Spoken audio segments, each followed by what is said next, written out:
monetizing your name, image, and likeness, is it moves slightly towards pay for play. And it's very difficult for us who are practitioners in this space to figure out, how do you regulate that? How do you ensure that the unscrupulous bad actor does not enter that space and ultimately create an unlevel playing field? And we know that there's not a level playing field in a lot of different ways, but one of our principles is to try and create rules and regulations to try and achieve fair play. So how do you do that and ensure that the third-party bad actor doesn't enter that space and ultimately drive some environments to a point where recruiting becomes an even bigger advantage than it is for some other schools? It's a complex issue, and I would ask that we all consider that we have, and some of you are in this room, baby boomers are no longer the largest workforce in our country. At the end of the day, millennials are at this point in time, and we have Gen Z coming at us. So that's your 7 to 22 years old. That's your most wired people in our society. They have an average of 4 devices attached to them on a consistent basis, and that's how they communicate. So many of us, and maybe you and others, think about name, image, and likeness as it relates to the old school model. And that's not it. That's not it. It's the technology space. It's the digital space. How do we ensure that whatever we create is something that can be regulated? And that is one of the biggest challenges that we have. I also want to make sure everyone keeps in mind, I think all of you know me and know my position, and many of my colleagues across the country share the position. We've made tremendous strides relative to care for our student athletes. The last piece that we fought for hard, and I've fought for years, was full cost of attendance, health care, postgraduate services, making sure all schools across the country, when a student athlete leaves, they provide an opportunity for that student athlete to come back and finish her or his degree. Being able to provide stipends to parents for postseason play. So our association has moved, although slowly, it's moved. And the reality is it's complex, it's diverse, and we need to be sensitive to all those schools across the country that are different than Ohio State or Alabama or Texas or Oklahoma. And so I wanted to just share those comments with you. I'm sorry I can't talk about the work of the working group. I can say that I believe that there's things that can be done in this space that can be regulated, but I can't obviously share with you what those things are.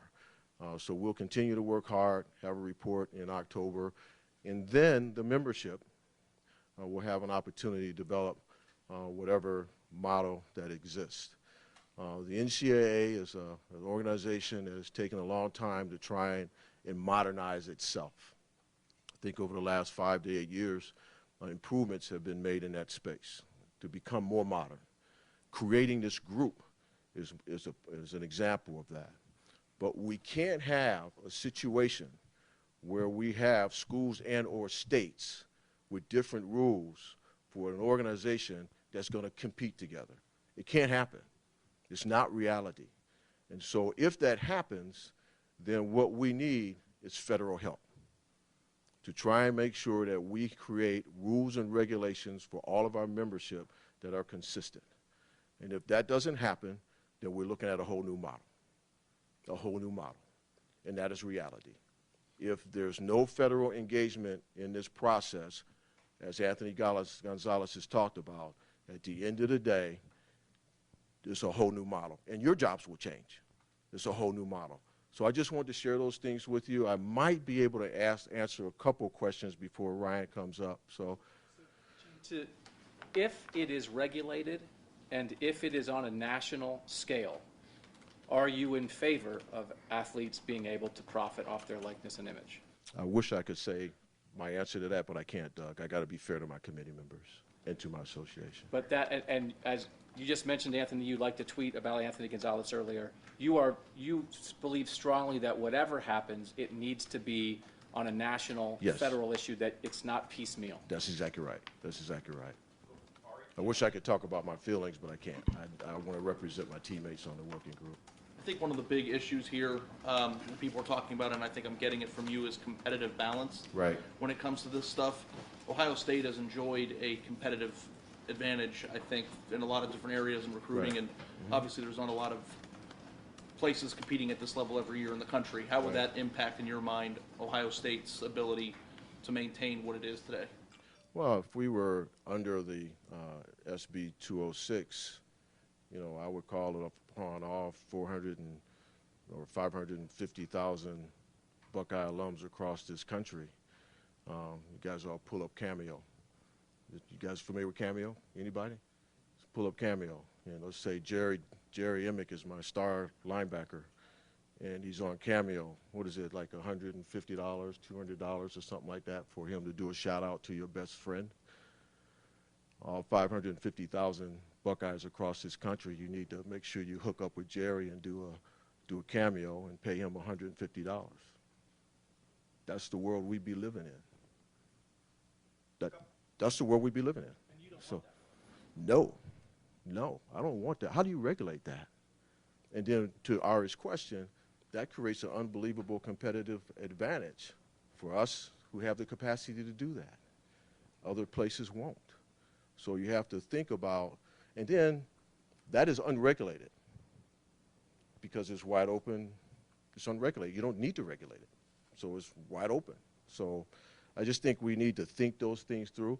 I'm not saying it can't be done. I struggle after all these years as an AD trying to figure out how I'd create a regulation for that to ensure that there's a fair play across this country. I just don't know how we do that. And by the way, you're talking about Ohio State and the Big Ten.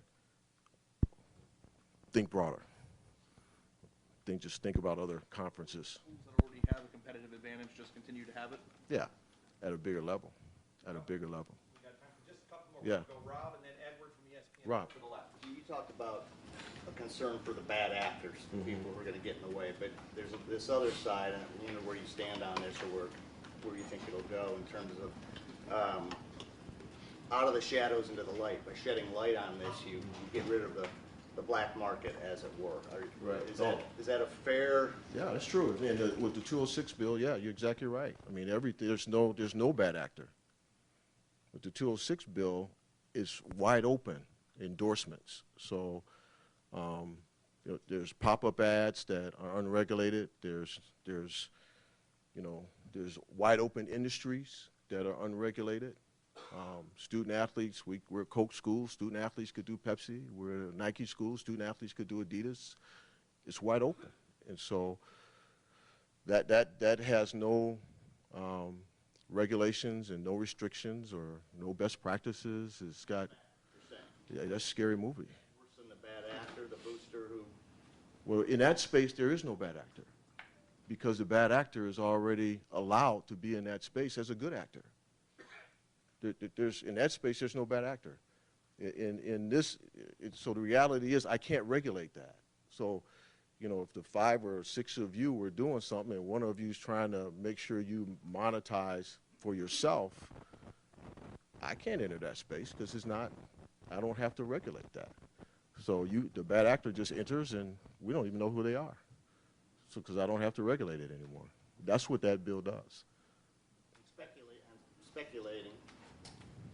Could it be a situation where you would not schedule a California school? Because let's say if this happened today, Right. would you schedule a California school? Yeah, I would not. If the rules are different in different states like they are, I would not. I mean, that's not who we are. I'd stay with those states and those schools that are like we are in the NCAA.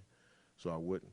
What's great about California, and I have to applaud them, is they delayed it to 23 out of respect to try and allow the working group to come up with something that hopefully they may modify their bill to accommodate whatever the working group comes up with. So they are a pressure group. There's no question about it, and that's great. Sometimes a complex bureaucratic organization needs a pressure group, to help it see itself. So I'm not opposed to what they're doing. I'm opposed to for if it ever goes into play, if it ever comes into action. And final question over there, Edward. You said California did delay theirs, but I've read where Florida is looking to do it in 2020. I mean, at this point, a lot of states are going to do it. What's next for you guys in the NCAA? Is there a compromise? Because this isn't going away. No, there's no compromise. I mean, I think at the end of the day, we're going to come up with a membership recommendation on what we should do. And that probably won't be until late 20 maybe, because our working group will do its recommendation, and then the membership has to do its work to decide what it ultimately may want to do. And then at that point in time, you know, then the NCAA and those states will have to make a decision on how they want to manage that.